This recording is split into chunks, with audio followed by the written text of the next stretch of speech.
आज देखते हैं APIs को कि API क्या होती है। API stand for application programming interface. API application programming interface,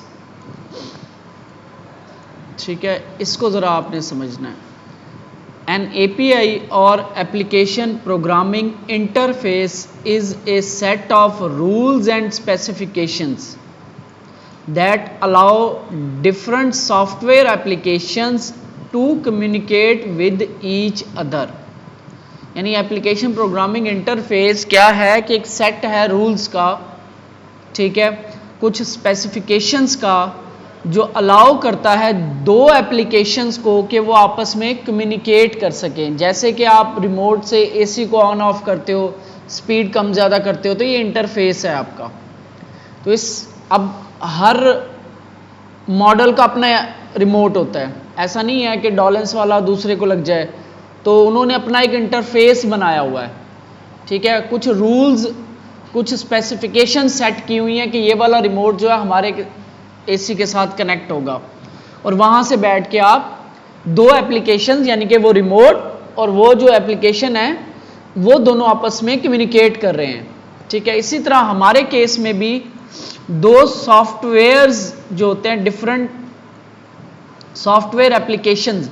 software application basically ये वेबसाइट्स भी सॉफ्टवेयर एप्लीकेशन ही होती हैं, ठीक है। अब यहाँ पे दो एप्लीकेशंस है, एक ये हमारी लोकल पे जो हम काम कर रहे हैं, ठीक है, और एक हम लाइव पे काम करेंगे। ये APIs को समझना बहुत ज़रूरी है। अगर आपने रिएक्ट वगैरह ये चीज़ें सीखनी है तो API है उसके अंदर सारा कुछ। और ये आपकी कोई फ़र्ज़ कर लेते हैं, मैं यहाँ पे हम यूज़ करेंगे API टेस्टिंग के लिए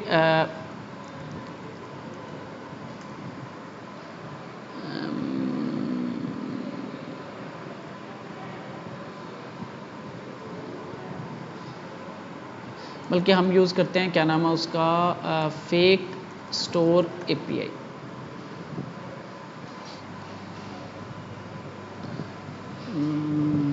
ये कौन सा आ गया,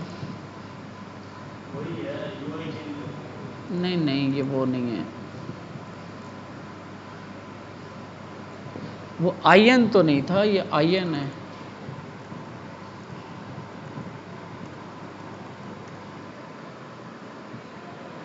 चेंज हो गया,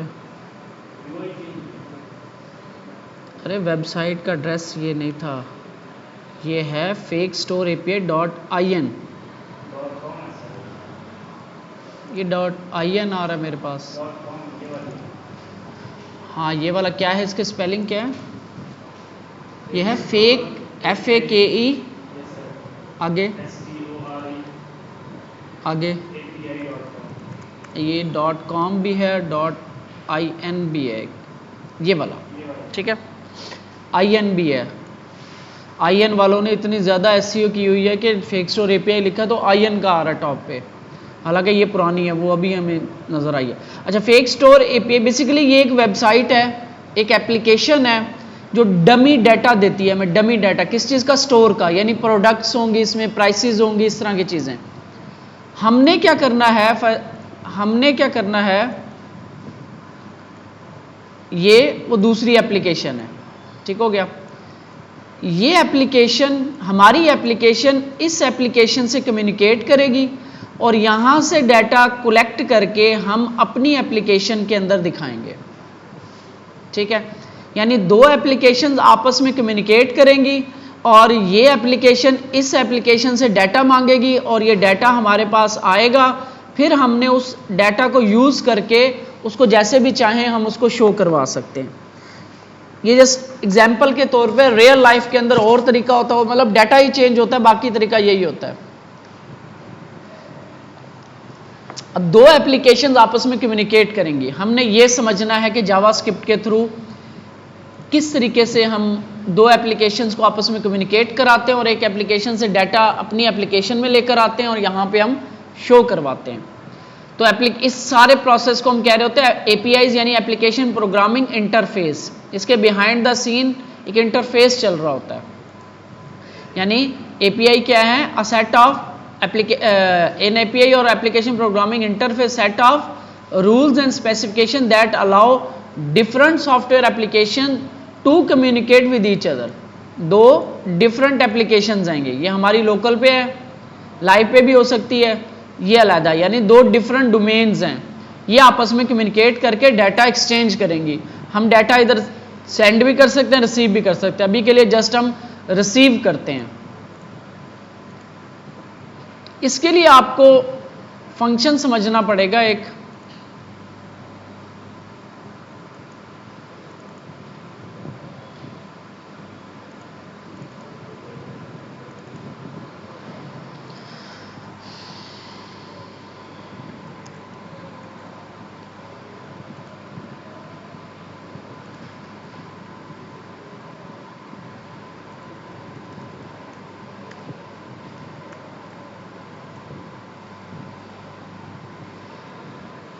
ठीक है,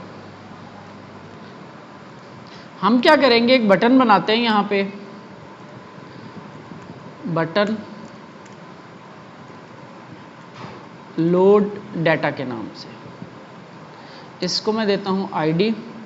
अभी बल्कि हम एक काम करते हैं ना, स्टार्ट ही बूटस्ट्रैप से कर लेते हैं, ताकि शुरू में डिज़ाइन भी हमारा लुक भी ज़रा सही नज़र आए।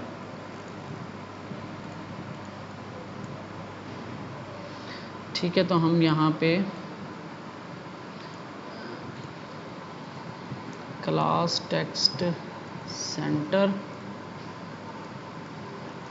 फेक स्टोर एपीआई, ठीक है। अच्छा जी, इसके बटन डिव क्लास कंटेनर और डिव क्लास रो, सिर्फ रो की ज़रूरत आई थिंक नहीं होगी। चलें, यहाँ पे एक डिव क्लास टेक्स्ट सेंटर और यहाँ पे एक बटन btn btn-sm और btn-warning लोड प्रोडक्ट्स। ठीक है, कुछ ये हमारे पास इसका स्ट्रक्चर बनाते हैं। ठीक है, इस पे मैं क्लिक करूंगा तो एक फंक्शन चलेगा और वो फंक्शन जो है इस एप्लीकेशन के साथ कम्युनिकेट करेगा और यहाँ से डाटा लेकर आएगा। अच्छा, इसमें आप आओगे तो इसमें ऊपर आपको डॉक्यूमेंटेशन नज़र आ रही है।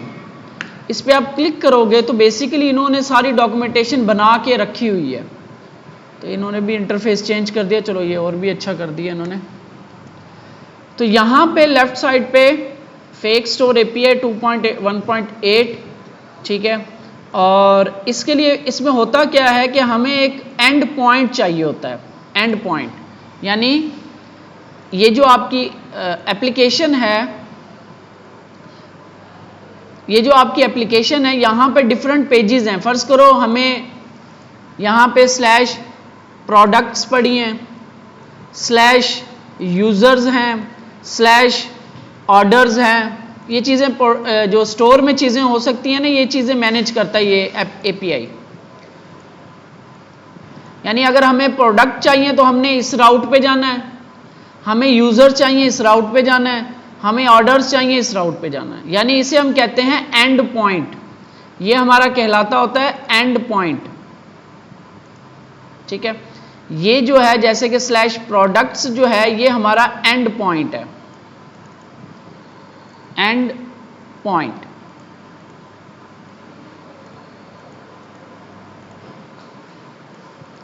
ये हमारे डिफरेंट एंड पॉइंट्स हैं। अब ये एंड पॉइंट्स हमारे पास जो ये है यूज़र या प्रोडक्ट्स, ये हमें चाहिए होंगे। आपकी डोमेन नेम, उसके आगे फिर जिस तरह से उन्होंने स्ट्रक्चर बनाया होता है उसको एंड पॉइंट कहते हैं। तो यहाँ पे जो पहला इनके पास एंड पॉइंट है ना, वो है स्लैश प्रोडक्ट्स। और नीचे उन्होंने यहाँ पे उन्होंने इसका बताया भी हुआ है कि आपने इसको कैसे यूज़ कर सकते हो। जावास्क्रिप्ट में कैसे यूज़ कर सकते हो, ब्राउज़र में, नोड में कैसे यूज़ कर सकते हो, PHP में कैसे यूज़ कर सकते हो, कर्ल में कैसे यूज़ कर सकते हो, पाइथन में कैसे यूज़ कर सकते हो। यानी सारी प्रोग्रामिंग लैंग्वेजेस जो होती हैं, जो एप्लीकेशंस के साथ डील करते हैं, सब में ये तरीक़ेकार होता है API वाला। तो और भी जावा में भी, और भी रूबी ऑन रेल्स सब में होता है। तो जावास्क्रिप्ट हम पढ़ रहे हैं, तो जावास्क्रिप्ट अब के लिए ये एक फंक्शन होता है फैच का, फैच FETCH, फैच। तो इसको मैं जस्ट अभी के लिए ऐसे कैसे कॉपी करता हूँ और यहाँ पे अच्छा अब हमने ये बूटस्ट्रैप का जावास्क्रिप्ट भी चल रहा है, तो हमने इस जावास्क्रिप्ट से अपना जावास्क्रिप्ट जो होता है, जैसे CSS एंड पे रखते हैं, इसी तरह स्क्रिप्ट को भी एंड पे रखना है। यहाँ पे लाके ऐसे कैसे पेस्ट कर देता हूँ, जस्ट आपको दिखाता हूँ कि इसमें है क्या। मैंने पेस्ट किया और यहाँ पे मैं अपनी जो फाइल है इसको रीलोड करता हूँ, तो आपको यहाँ पे कुछ भी नज़र नहीं आ रहा। इंस्पेक्ट में जाना है आपने और यहाँ पे कंसोल में जाना है, तो आपके पास कुछ डाटा आ रहा है, लेकिन आपने अब जो है हम जाएंगे नेटवर्क टैब में। ये नेटवर्क टैब के अंदर आपके पास वो डिटेल्स होती हैं जो ये हमारा ब्राउज़र जो है वो दूसरी एप्लीकेशन या बाहरी नेटवर्क के साथ जो कम्युनिकेशन कर रहा होता है, ये सारी डिटेल यहाँ पे आती है। अभी ये डायरेक्ट चल रहा है, ये क्या कम्युनिकेशन हो रही है, ये मैं इसको ओवरव्यू को यहाँ से ख़त्म कर लूँ। ये आपने देखना है, यहाँ पे नेटवर्क टैब में आना है और यहाँ नीचे से आपने आ जाना है फैच XHR पे, इस पे क्लिक कर देना है। ठीक है, अब मैं इसको रिफ्रेश करूंगा तो यहाँ पे आपको नज़र आएगा कि ये फंक्शन इस एंड पॉइंट के साथ इस एप्लीकेशन की fakestoreapi.com की एप्लीकेशन के इस एंड पॉइंट पे जा रहा है और वहां से कुछ डाटा कलेक्ट करके कंसोल लॉग करवा रहा है। ठीक है, यहां पे नजर आएगा, हमें रिफ्रेश करते हैं इसको तो ये देखो प्रोडक्ट्स, ये वो एंड पॉइंट है। ठीक है, यहाँ पे क्लिक करोगे तो ये देखो https fakestoreapi.com ये एप्लीकेशन आ गई, /products ये एंड पॉइंट आ गया और नीचे आपको रिक्वेस्ट मेथड नजर आ रहा है। जब भी हमने डाटा गेट करना होता है API के थ्रू, तो हम गेट का मेथड यूज करते हैं जो कि डिफॉल्ट मेथड होता है। ठीक है, जो फॉर्म्स के अंदर हमने मेथड याद हो आपको पढ़े थे, गेट और पोस्ट। इसके बाद आपके पास आ रहा है स्टेटस कोड 200 और आगे लिखा भी हुआ है ओके, यानी कम्युनिकेशन जो है वो सक्सेसफुल हो गई है। यहाँ से रिक्वेस्ट गई है, वहाँ से डाटा सक्सेसफुली हमारी इस एप्लीकेशन में आ चुका है और उस डाटा को हमने क्या किया, कंसोल लॉग करवाया, बाद में देखते हैं उसको। इसके बाद यहाँ पे आ रहा है रिमोट एड्रेस। रिमोट एड्रेस मतलब इस एप्लीकेशन का एड्रेस, वो जो फेक स्टोर API थी इसका एड्रेस।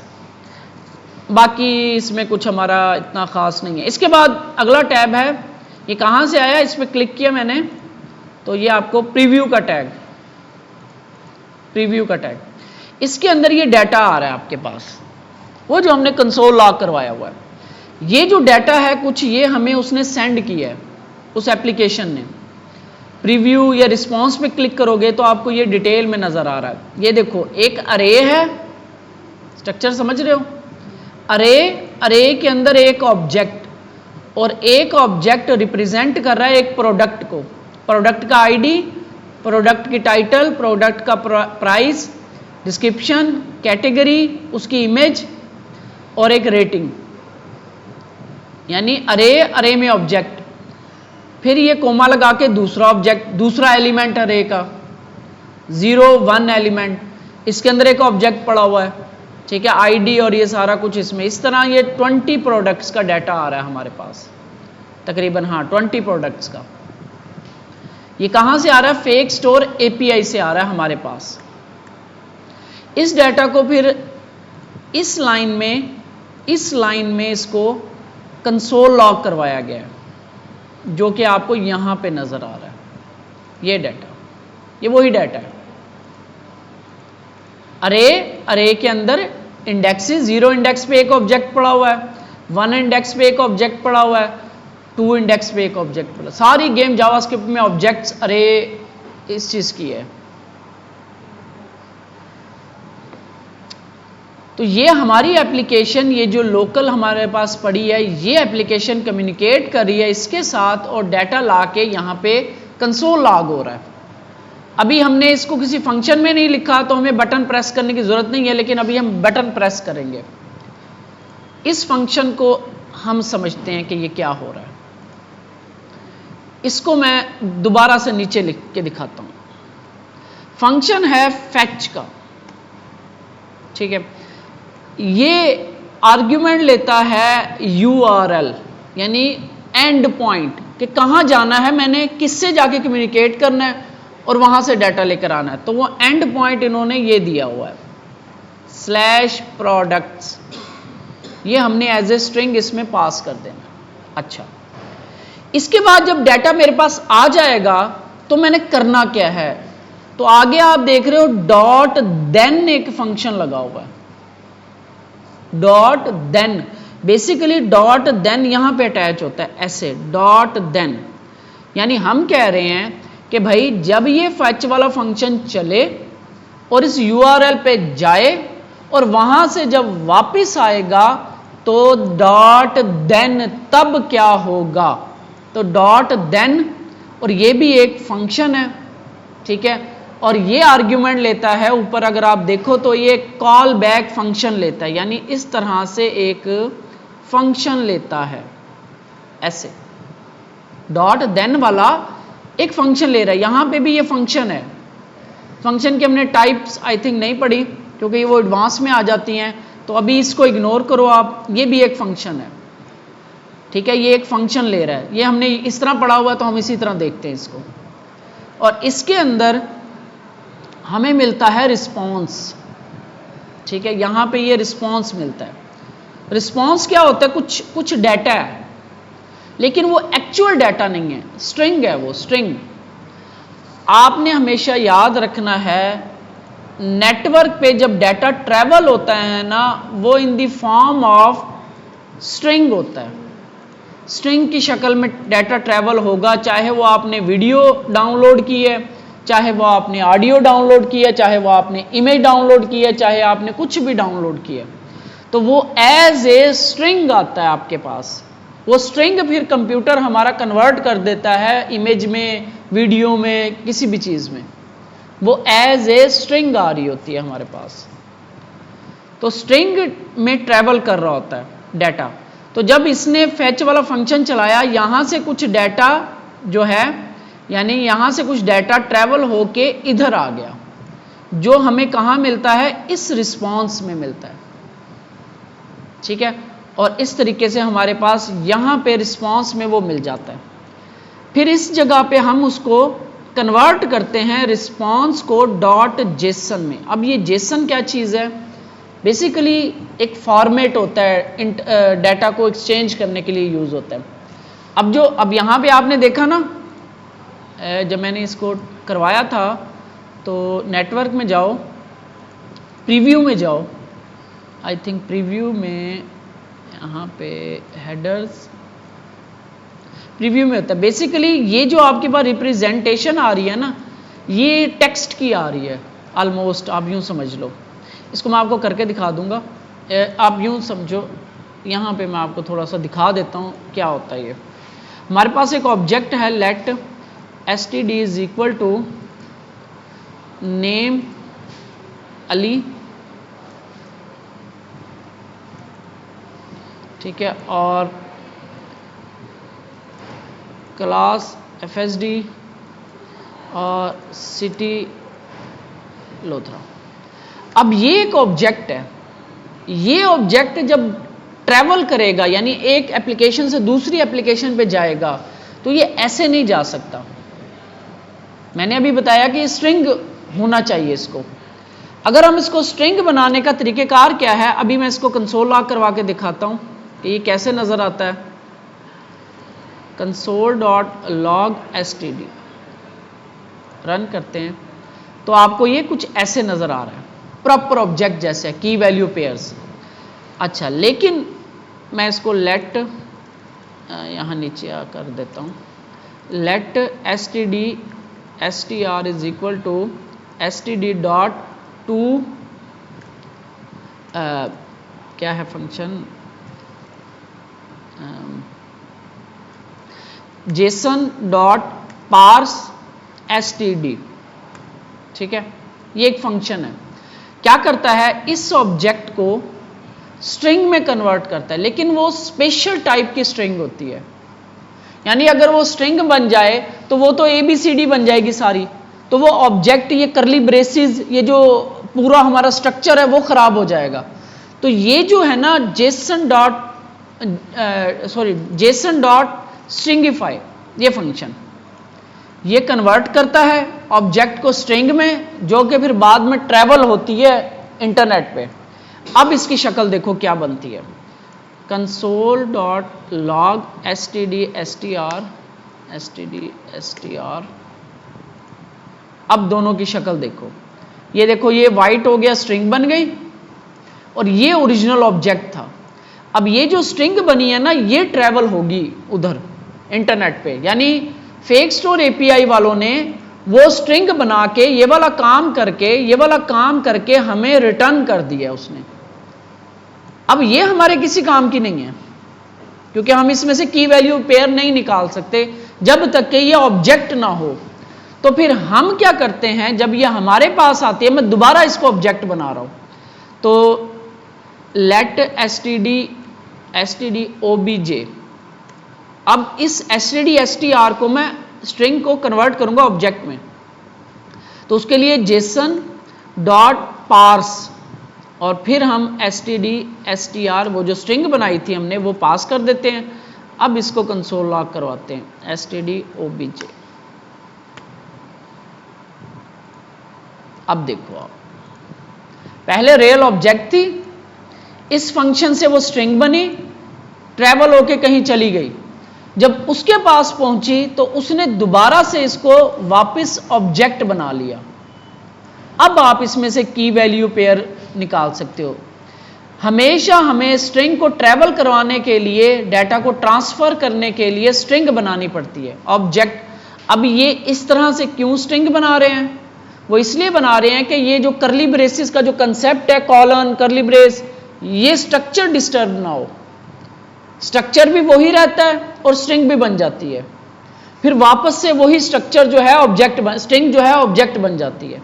तो उसके लिए दो फंक्शन यूज होते हैं, जेसन स्ट्रिंगिफाई, ऑब्जेक्ट को स्ट्रिंग बनाने के लिए, और उस ऑब्जेक्ट वाली जो स्ट्रिंग है उसको वापस ऑब्जेक्ट बनाने के लिए जेसन पार्स। यही काम यहां पे हो रहा है आपके पास, जो स्ट्रिंग बना रहा है, क्योंकि डाटा हम यहां से लेकर आ रहे हैं, तो ये स्ट्रिंग बना के हमें दे रहा है डाटा। इस फंक्शन में यहां पे ये वापस ये इस फंक्शन में यहां पे वो जो स्ट्रिंग आया था, रिस्पॉन्स आया था, उसको कन्वर्ट किया जा रहा है जेसन में, वापस ऑब्जेक्ट में। तो ये फैच के अंदर बैठ के ये फंक्शन यूज होता है। रिस्पॉन्स को, वो जो स्ट्रिंग आई उसको कन्वर्ट कर दो जेसन को, और इसको रिटर्न कर दो, आगे भेज दो, वापस दे दो। जब वो वापस आएगी, यहां पे ये दो देन क्यों लगे हुए हैं, इसके आगे फिर हम एक और देन लगाते हैं, डॉट देन। सेम इसी तरह इसमें भी एक फंक्शन पास करते हैं, जैसे ऊपर पास किया। इसको स्पेस कर सकते हैं, कोई मसला नहीं है। और यहां पे डाटा, अब हमें यहां पे कंसोल डॉट लॉग, ये हमें डाटा मिल गया ओरिजिनल, ठीक है। ये जो काम था ये मैंने ऐसे कर दिया, जो हमने पढ़ा हुआ है। ये तरीका और ये तरीका सेम है। यहां पे जो फंक्शन है वो इस तरह से लिखा हुआ है, ये भी एक फंक्शन है, ये एक शॉर्ट फॉर्म है फंक्शन लिखने की, जिसे हम कहते हैं एरो फंक्शन। वो आपका इसमें बिगिनिंग लेवल पे इसका नहीं है, ये एडवांस लेवल पे जाके फंक्शंस की डिफरेंट टाइप्स आती हैं। तो उनमें से एक टाइप है फंक्शन की एरो फंक्शन। तो यहां पे एरो फंक्शन को यूज किया गया, यानी फंक्शन लिखने का एक शॉर्टकट तरीका है, ठीक है। तो इसको मैं खत्म कर रहा हूं।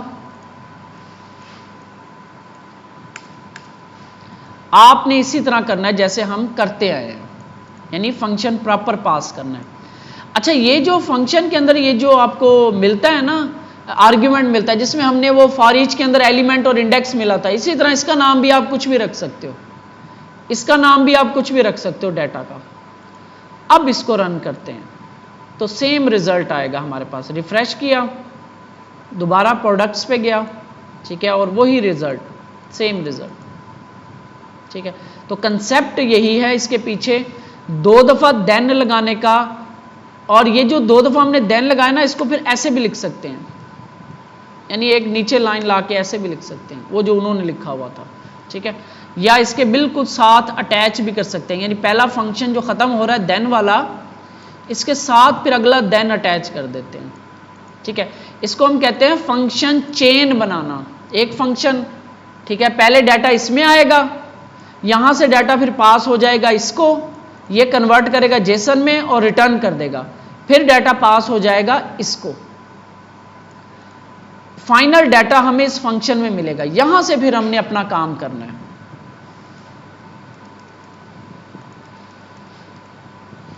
और ये जेसन, ये स्टेप करने का मकसद क्या था, क्योंकि हमें स्ट्रिंग मिलती है, उस स्ट्रिंग को कन्वर्ट करते हैं जेसन फॉर्मेट में और फिर रिटर्न कर देते हैं। वो रिटर्न जब करता है तो आगे एक और देन लगा हुआ है, तो वो अगले फंक्शन को मिल जाता है वो डाटा, जो प्रॉपर एक डाटा बन चुका है। और जो ये वाला स्टेप है, ये स्ट्रिंगिफाई करने वाला, ये उन्होंने किया हुआ फेक स्टोर एपीआई वालों ने, ये उनके एंड पे हो रहा है। उन्होंने स्ट्रिंग बना के रिटर्न कर दी, हमारे एंड पे ये काम हो रहा है। हम उस स्ट्रिंग को वापस जेसन में कन्वर्ट कर रहे हैं, ऑब्जेक्ट में कन्वर्ट कर रहे हैं और अपने काम के लिए यूज करेंगे। अब इसका हम थोड़ा सा यूज करते हैं। तो पहले तो मैं इसको एक फंक्शन में रख देता हूं, फंक्शन बनाता हूं। सिर्फ इस फंक्शन का मकसद जस्ट कॉल करना होगा, इसमें कोई बड़ा रॉकेट साइंस नहीं है। इसका नाम रख रहा हूं लोड प्रोडक्ट्स, और इस सारे को मैं उठा के इसके अंदर डाल रहा हूं, ठीक है, फॉर्मेट डॉक्यूमेंट। बल्कि यहाँ पे उसको बटन को टारगेट करते हैं ना, let btn is equal to document dot get element by id। btn लगा हुआ है, id लगाइए, कुछ id नहीं लगाइए, तो id btn, ठीक है। तो btn के ऊपर btn dot add event listener, जब इस पर क्लिक हो तो ये वाला फंक्शन चले, ठीक है। ये कट करके मैं इसके अंदर, अब इसका नाम खत्म कर देंगे, ठीक है। जब इसके अंदर रखते हैं तो फिर नाम खत्म कर देते हैं। जब as a call back function को यूज करते हैं तो इसका नाम नहीं देते हम, ठीक हो गया। बस ये फंक्शन हमें मिल गया।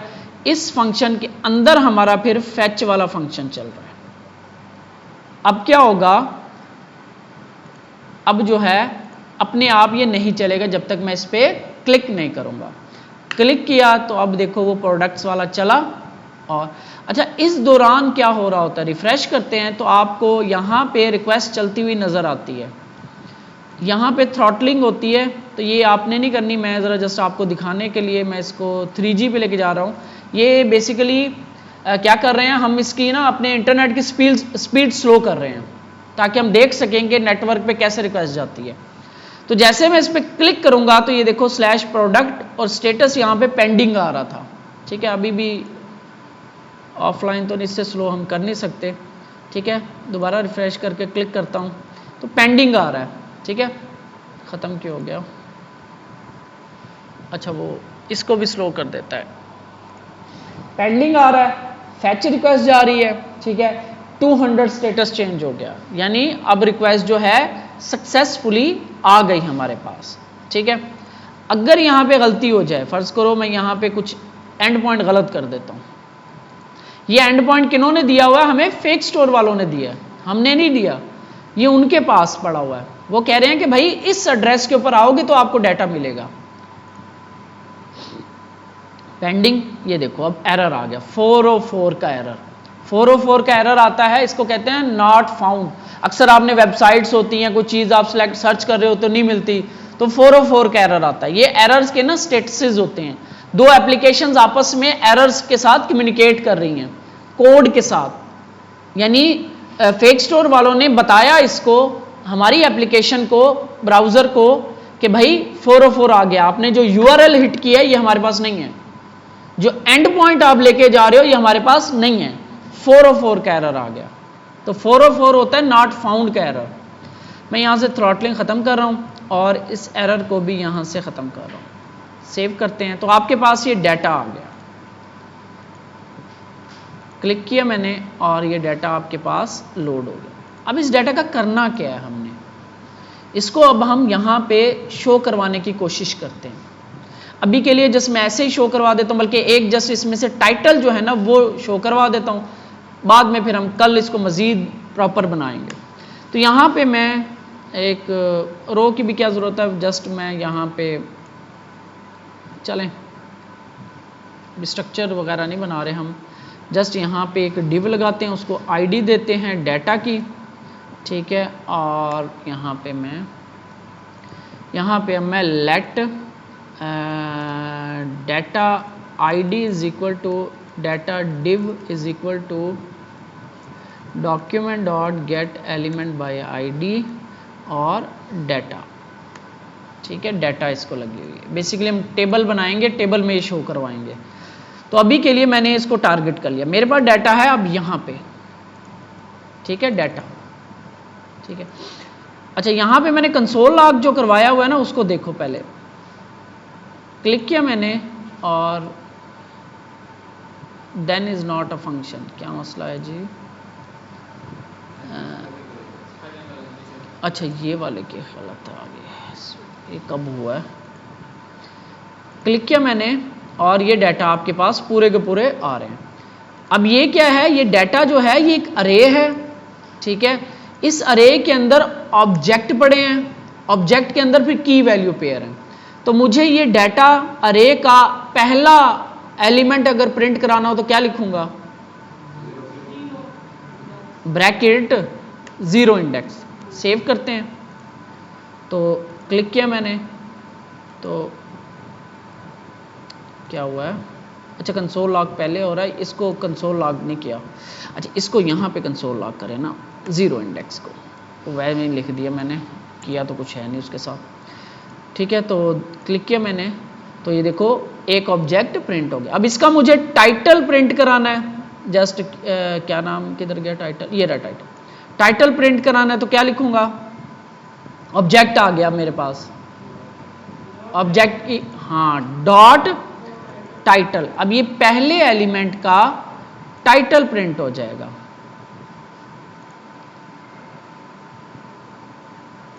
जो भी ये नाम है, ठीक है।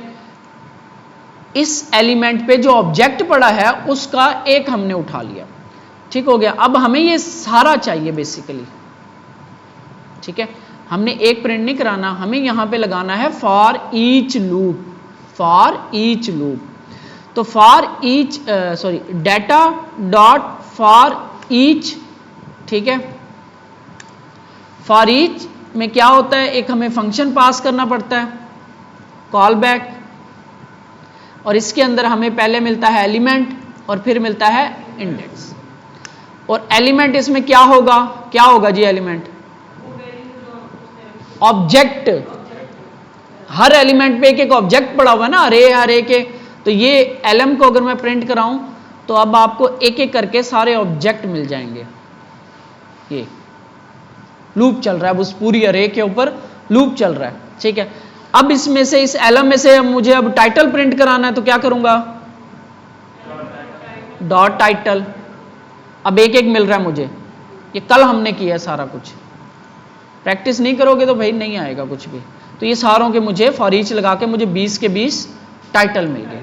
अभी 20 के 20 टाइटल मैंने इस डिव में लेके जाने हैं, तो मुझे यहां पे कुछ बनाना पड़ेगा। क्या बनाना पड़ेगा? अच्छा मैं अब दूसरे तरीके से करता हूं, इजी तरीके से मैं HTML बनाता हूं H1 की, और उस पूरी की पूरी HTML को उठा के मैं इसके अंदर डाल देता हूं। अब HTML कैसे, कल हम पूरा वो बना रहे थे, क्रिएट एलिमेंट बना रहे थे, ठीक है। तो क्रिएट एलिमेंट वाले एक दूसरा तरीका भी देख लो कि इस तरह से भी हम कर सकते हैं।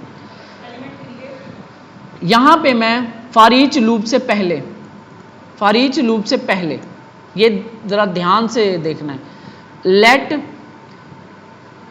HTML एक वेरिएबल बना रहा हूं इज इक्वल टू, ठीक है, खाली स्ट्रिंग फॉर ईच लूप से पहले। फिर मैं क्या करता हूं, यहां पे HTML प्लस इक्वल क्या करता है, जो पहले वैल्यू पड़ी होती है उसके अंदर अगली वैल्यू डाल देता है, फिर जो पहले पड़ी होती है फिर अगली डाल देता है। प्लस इक्वल क्या करेगा, जो पहले वैल्यू पड़ी है उसके अंदर अगली वैल्यू डाल देगा। इसमें क्या होगा कि अगर मैं यहां पे रख दूं ना A, ठीक है, ये लूप कितनी दफा चलेगा, 20 दफा, 20 प्रोडक्ट्स आ रही हैं, 20 दफा चलेगा। तो इस HTML वेरिएबल को यहां पे आके लूप से बाहर मैं कंसोल लॉग करवाता हूं। ये दूसरा तरीका HTML बनाने का देख लो। तो मैं क्लिक करता हूं तो आपके पास यहां पे 20 दफा A प्रिंट हो गया। लूप चला, A आ गया उस HTML वेरिएबल में, दोबारा लूप चला तो पिछली वाली में प्लस इक्वल क्या करता है, क्योंकि अगर ये मैथ होती तो वो प्लस करता रहता, नंबर होते तो, लेकिन ये स्ट्रिंग है तो ये जोड़ता जा रहा है। समझ रहे हो ना बात को, जोड़ता जा रहा है। पिछली वाली A के अंदर अगला A, फिर A, फिर A, फिर A, फिर A, फिर A, पिछली वाली HTML में अगली जोड़ता जा रहा है। तो क्योंकि ये स्ट्रिंग है, अगर ये होता मैथ, यहां पे अगर होता 1 और यहां पे लगा दूं मैं 1, तो क्या रिजल्ट आएगा फाइनल, बताओ। जमा हो रहा है ना, नंबर आ गया ना अब, तो उम्मीद है कि 21 या 20 आना चाहिए। 21 आएगा क्योंकि एक पहले स्टार्ट हो रहा है, 20 दफा लूप चला और एक स्टार्ट हुआ। तो अगर नंबर आ जाए तो जमा हो जाता है, प्लस का क्या काम है, अगर स्ट्रिंग आ जाए तो जोड़ देता है, ठीक है। तो यहां पे हम स्ट्रिंग बनाएंगे बैक टिक के साथ, क्या, H1 H2 कर लेता हूं,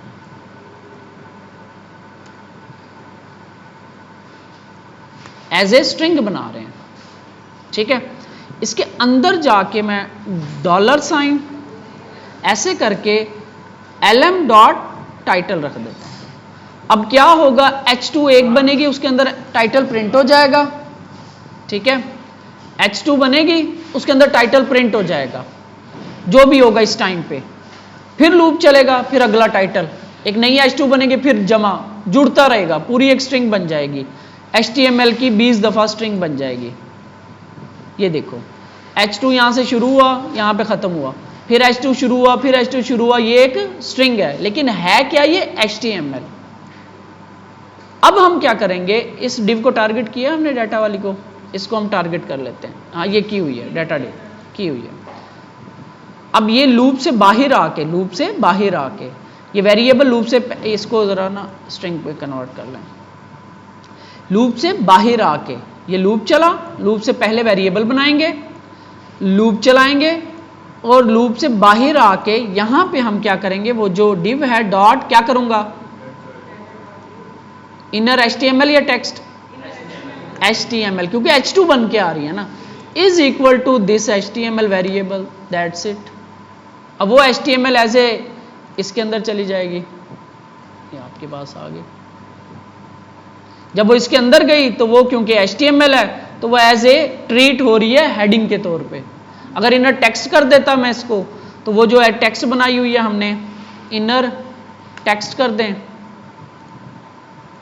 तो ये एज ए ये प्रिंट होता रहेगा H2, ठीक है। ये बड़ी ज़्यादा है, मैं इसको H4 कर रहा हूँ।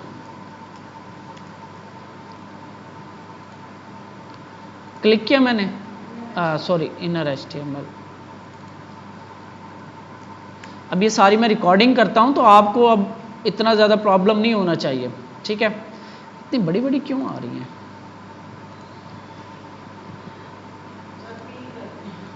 नहीं ये वो भी नहीं है मेरे पास, मुझे क्यों लग रही है बड़ी नहीं है, यूजुअल से H4 इतनी बड़ी होती तो नहीं है।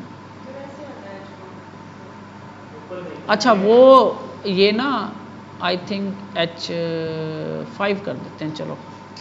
अच्छा, यहां तक बार बार वीडियो को देखना आप, ठीक है। अब मैं यहां पे, अगर आप गौर करो ना, अगर मैं इस इंटरनेट को स्लो करता हूं, यहां से स्लो करता हूं और रिफ्रेश करूं इसे, ठीक है, तो तो यहाँ पे आप देखना, यहाँ पे स्टेटस जो है ना पेंडिंग लिखा आएगा, ये पेंडिंग, जा रही है रिक्वेस्ट, जा रही है, फिर आती है, तो कुछ टाइम हमें मिलता है। तो अक्सर आपने देखा होगा जब कोई डाटा लोड हो रहा होता है, थोड़ा सा ऐसे लोडर घूम रहा होता है, देखते हो ना, तो वो हम भी लगाते हैं। इस दौरान में जब बटन क्लिक किया तो हम दिखाएं यूजर को कि भाई डाटा लोड हो रहा है, फिर एकदम से डाटा आ गया। तो उसके लिए हम चलते हैं बूटस्ट्रैप में। यहाँ पे एक कंपोनेंट था स्पिनर के नाम से, याद है? ये लोडिंग जो करवा रहा था, इसलिए मैंने जावास्क्रिप्ट ऐड किया। ये जावास्क्रिप्ट के बगैर आई थिंक ये CSS से चल रहा है। तो इसमें से मैं स्पिनर उठा लेता हूँ, कोई भी टेक्स्ट, बल्कि नीचे आता हूँ, यहाँ पे ना सेंटर में उन्होंने किया हुआ, ये सेंटर में किया हुआ, इसको यहाँ से, इस डिव को मैं यहाँ से उठाता हूँ और इनिशियल जो डिव है इसकी यहाँ पे इसमें जाके रख देता हूँ। फॉर्मेट डॉक्यूमेंट सेव किया मैंने, तो ये लोडर शो करवाता रहेगा, ठीक है। तो इसका ज़रा मार्जिन ऊपर से दे देते हैं हम, ये है, ये वाली डिव है, ठीक है। तो क्लास my5 कर देता हूँ, ये डिव है जो मैंने उसके अंदर डाल दी, ठीक है, लोडर। तो ये लोडर यहाँ पे चल रहा है, लेकिन हमें ये तब चलाना है जब बटन पे क्लिक होगा, वैसे हम नहीं दिखाएंगे। और जब हमारा रिजल्ट कंप्लीट हो जाएगा तब ये हाइड हो जाना चाहिए, ठीक है। तो हम क्या करते हैं, इसको एक क्लास लगाते हैं, सॉरी, इसको हम कर देते हैं, क्या है वो, हिडन क्लास है, हिडन है I think class, Java bootstrap की हिडन है, क्या है, डीनन, हाँ डीनन, सॉरी डीनन, d-none, डीनन है क्लास। तो वो इसको हाइड कर देगी, ठीक है, डिस्प्ले नन। तो हमने क्या करना है, जब इस बटन पे क्लिक होगा, ठीक है, तो ये वाली क्लास रिमूव कर देनी है, ठीक है। कैसे रिमूव करेंगे, हम यहाँ पे आते हैं। तो यहाँ पे मैं कहता हूँ पहले तो मैंने इसको टारगेट भी करना पड़ेगा हमें, इसको टारगेट कर लेते हैं, इसको एक आईडी लगा देते हैं, आईडी लोडर, ठीक है। तो यहाँ पे मैं इसको टारगेट कर लेता हूँ, let loader is equal to document dot get element by ID loader, ठीक है।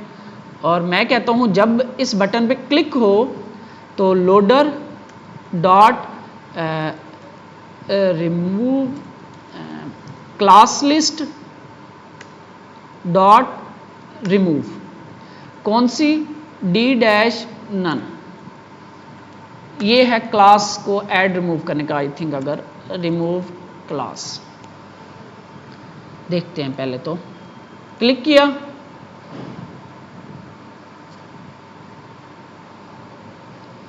अब हमें हाइड करने की भी जरूरत नहीं है। वो क्यों जरूरत नहीं है, क्योंकि जब इसका इनर HTML चेंज होता है तो ये वाली HTML वैसे ही खत्म हो जाती है।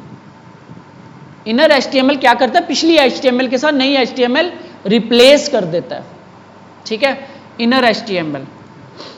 यानी यहाँ पे अगर हम आए तो एक डिव है हमारे पास, इसी को उठा लाते हैं, ये डाटा वाली डिव है, ये वाली, ठीक है।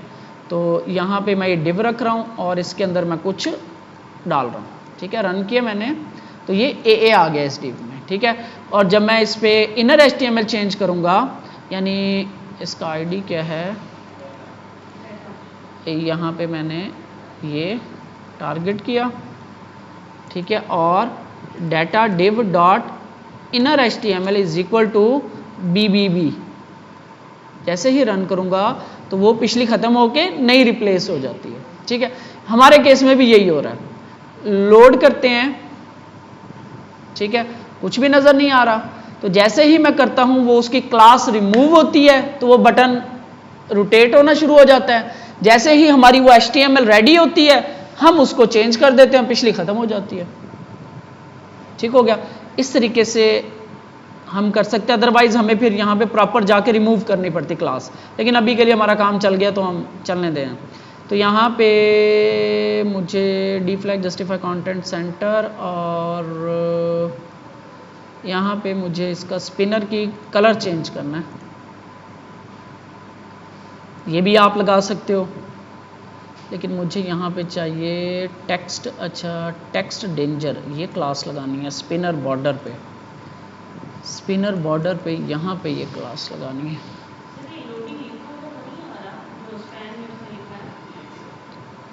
हैं, बस उन्होंने जिस तरीके से सेटिंग की हुई है, मे बी जब ये लोड नहीं होता तो ये आ जाता होगा, उन्होंने जिस तरह सेटिंग की हुई है।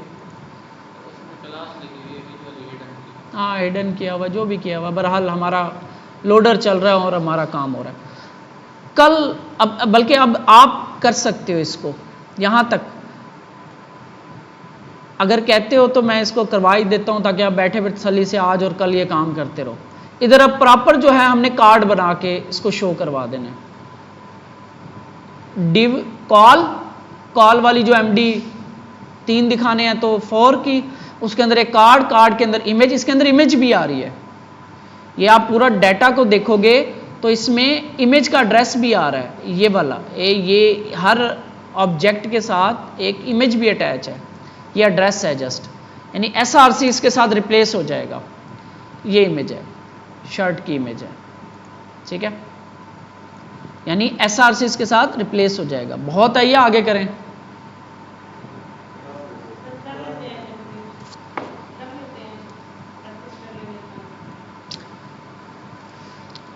ये रिकॉर्डिंग हो रही है तो आप जो है इसको, चल रही है ना रिकॉर्डिंग, ठीक है, 46 मिनट की हो गई। अच्छा, अब मैं क्या करता हूँ, मैं यहाँ पे डाटा में डाटा हमारे पास ये डिव आ रही है डाटा वाली, तो इसके अंदर हमारे पास रो है, तो अब हमें थोड़ा सा चेंजेस करनी पड़ेंगी।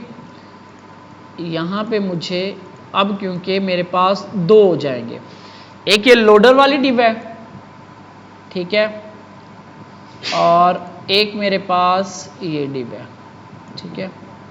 बल्कि मैं एक काम करता हूँ, इस डिव का आईडी जो है ना, इस डिव का आईडी यहाँ से कट करता हूँ और इसको दे देता हूँ, और ये डिव यहाँ से ख़त्म कर देता हूँ, क्योंकि जो कॉलम्स हैं वो रो का डायरेक्ट चिल्ड्रन होने चाहिए फॉर्मेट डॉक्यूमेंट।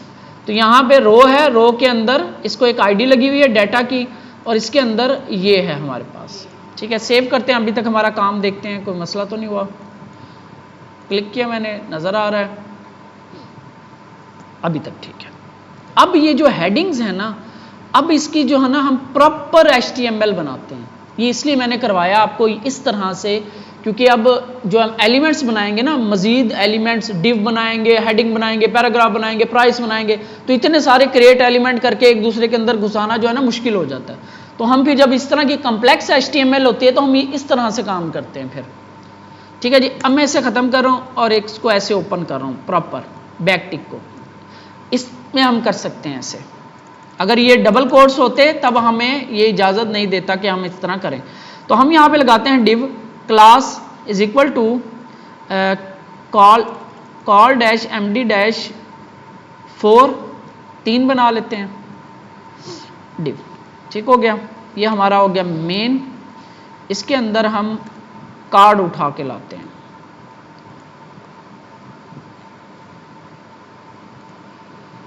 क्योंकि कार्ड के अंदर हमें ये चीज़ें मिल जाती हैं, तो जस्ट ये वाली HTML जो है ये मैं उठा के लेके आता हूँ और इसके अंदर प्लेस कर देता हूँ। फॉर्मेट डॉक्यूमेंट ये होगी नहीं तो हमें मैनुअली सेटिंग करनी पड़ेगी इसकी।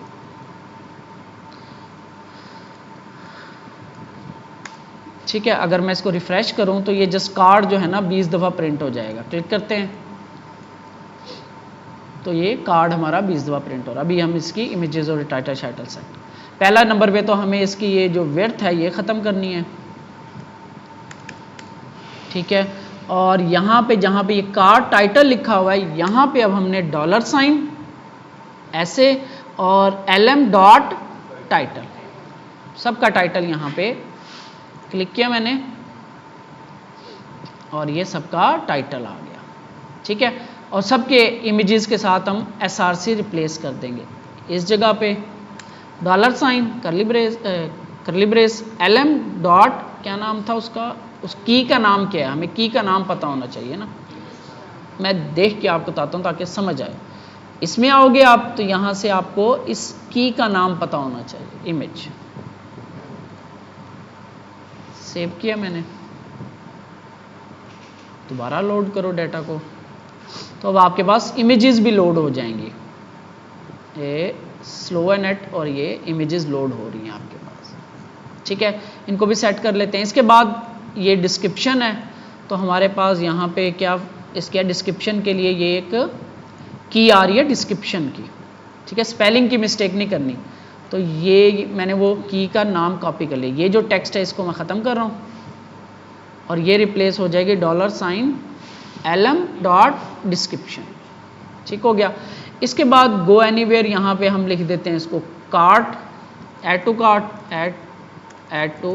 कार्ट, और यहाँ पे मैं एक नई जो है ये जो है कार्ट टेक्स्ट, इसको यहाँ से कॉपी करता हूँ और यहाँ पे लाके पेस्ट करता हूँ और यहाँ पे मैं कहता हूँ इसके प्राइस कॉलन, और यहाँ पे आ रहे हैं इसके आई थिंक प्राइस आ रही है कि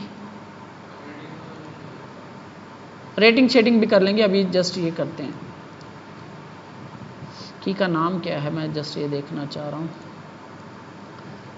प्राइस, ठीक है जी, प्राइस यहाँ पे, और $1 मैं खुद लगा रहा हूँ, ये वो टेक्स्ट वाला $, है, ठीक है, प्राइस। और इसको थोड़ा सा इस टेक्स्ट को मैं इसको यहाँ से, ये बोल्ड वगैरह खुद कर लेना आप, ठीक है जी। तो क्लिक करते हैं तो हमारे पास ये आ गया, ये आ गया, प्राइस आ गया, ठीक है। डिस्क्रिप्शन हमारे पास कहीं पे ज़्यादा है, कहीं पे थोड़ी है, इमेज कहीं पे बड़ी है, छोटी है, ठीक है, इस वजह से हमारा लेआउट डिस्टर्ब हो रहा है। तो हम इसका थोड़ा सा जुगाड़ करते हैं। तो हम यहाँ पे इस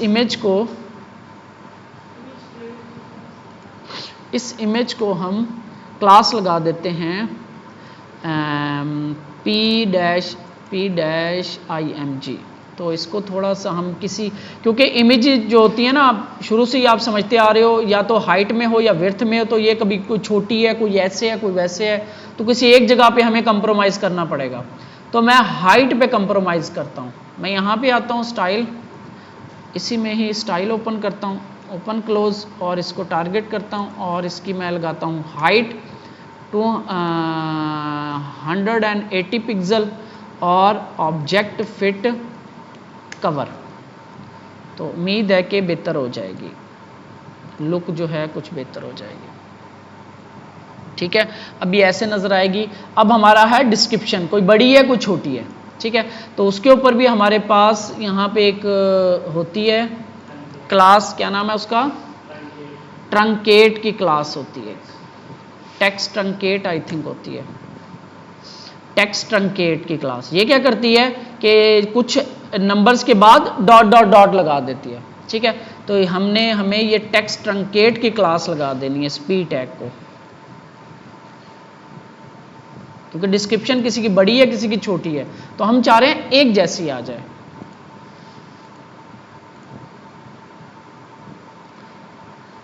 ठीक हो गया। अब काफ़ी हद तक जो है, अब क्या मसला आ रहा है कि हेडिंग किसी की 2 लाइंस पे जा रही है, किसी की 1 लाइन पे जा रही है, ठीक है।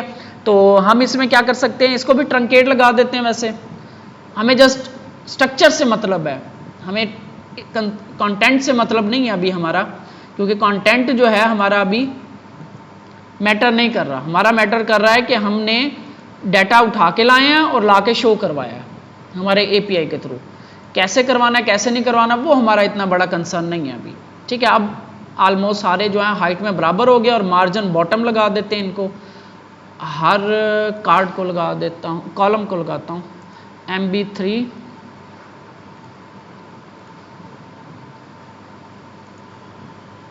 ठीक है, गैप दे देते। चलो MB3 आ गया, और ऊपर से इसको दूर करने के लिए ये जो है हमारे पास रो, ये वाली रो, इसको हम लगा देते हैं PY5, टॉप बॉटम से पैडिंग, ठीक हो गया जी। ये हमारे पास API का डाटा प्रॉपर तरीके से लोड हो गया। 3, ये आपके पास 20 प्रोडक्ट है, ठीक हो गया। 1 2 3 4 5 6 3 18 और 2 20। इस तरीके से जो रिएक्ट वगैरह इस तरह की चीज़ों में यही चीज़ हो रही होती है, क्योंकि रिएक्ट जो है वो फ्रंट एंड की लाइब्रेरी है, उसका बैक एंड से कोई ताल्लुक नहीं होता। वो इसी तरह APIs के थ्रू कम्युनिकेट करती है, वहाँ से डाटा लाती है और शो करवाती है। अब ये जो तरीक़ेकार है, फिर हम रिएक्ट को क्यों यूज़ करते हैं? जो ये काम किया हमने, ये जो फैच वाला काम किया हमने ये जो HTML बनाई है, फिर इसके अंदर और भी बहुत कुछ होता है। वो ये चीज़ें, ये मुश्किल है, ये काम ज़्यादा सोफिस्टिकेटेड नहीं है, एम ही घुसा दी हमने CSS HTML, लेकिन जावास्क्रिप्ट में कुछ ऐसा ही होता है। इसको फिर मजीद बेहतर बनाया गया, जैसे हमने HTML CSS पढ़ी, फिर उसके बाद बूटस्ट्रैप पढ़ा, मजीद बेहतर हो गई चीज़ें। तो इसी सारे काम को, फैच को और इन सारे एलिमेंट्स को, हेडिंग, ये वो, इन चीज़ों को मजीद बेहतर एडवांस बना के रिएक्ट के अंदर यूज़ किया जाता है। चीज़ें ये बिहाइंड द सीन जावास्क्रिप्ट चल रही होती है उसमें, लेकिन इसको एडवांस किया गया होता है। ठीक है, तो ये आपका API का कंसेप्ट है। API तो आज और कल आप इसको कंप्लीट बना के देखो, फिर नेक्स्ट हम किसी और एप्लीकेशन के साथ API को यूज़ करना देखेंगे। प्रॉपर हम एक कोई एप्लीकेशन बनाएंगे, ये भी एप्लीकेशन है, लेकिन नेक्स्ट हम कुछ यूज़फुल एप्लीकेशन बनाने की कोशिश करेंगे। अभी हमने एक मेथड पढ़ा है API का, वो है गेट वाला, जस्ट हम डाटा गेट करके ला रहे हैं। और भी मेथड्स हैं, डाटा हमने भेजना हो, अगर इस एप्लीकेशन से किसी और एप्लीकेशन को डाटा भेजना हो तो उसके लिए मेथड और होता है, पोस्ट का मेथड होता है। अगर हमने वहाँ पे डाटा कुछ डिलीट करवाना हो, कुछ वहाँ पे चेंजेस करवानी हो, हमारा सर्वर होगा ना, वो जो होता है रिएक्ट हमारे ही सर्वर के साथ कम्युनिकेट। अभी तो ये फेक स्टोर है ना, फेक स्टोर हमारा नहीं है, जो हमें ये देगा हमने उसके साथ, इसके अंदर भी ऑप्शंस हैं, get all products, add a new product, get a single product. ये काम बल्कि हमने नेक्स्ट करना है, हम गेट अ सिंगल प्रोडक्ट करेंगे नेक्स्ट। कल अगर टाइम मिला, अगर आप इसको कर लेते हो तो हम जैसे ये ऐड टू कार्ट है, यहाँ पे हम व्यू का बटन लगा देंगे, उस पर क्लिक करेंगे तो इस प्रोडक्ट की सारी डिटेल हम शो करवाएंगे, जिसमें हम रेटिंग भी शो करवा देंगे। जैसे एक डिटेल पेज होता है ना प्रोडक्ट का, तो हम ऐसा कुछ बना लेंगे, क्योंकि अभी इसमें डिस्क्रिप्शन भी पूरी नहीं है, हेडिंग भी पूरी नहीं है। ठीक है, तो डिटेल पेज पे क्लिक करोगे तो इसका डिटेल आ जाएगा। तो सिंगल पेज कैसे गेट करते हैं, तो नेक्स्ट हम ये कर लेंगे, फिर हम कोई और एप्लीकेशन देख लेंगे। ठीक हो गया, चलें।